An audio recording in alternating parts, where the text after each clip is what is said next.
Assalamu alaikum dear students, this is me Muhammad Kamran Kani, your exam supervisor, and I am here to demonstrate you how you can get your admit card from your enrollment account.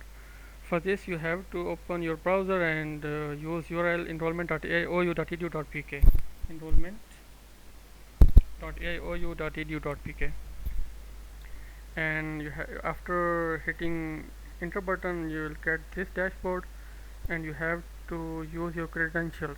User ID is student ID. I have one ID of the last batch students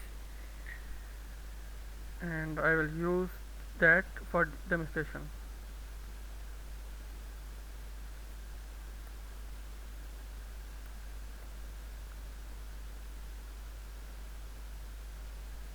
And then password.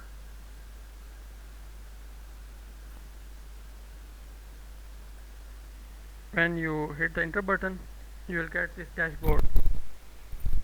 So in this dashboard you have to click on exam and grades, then my exam schedule.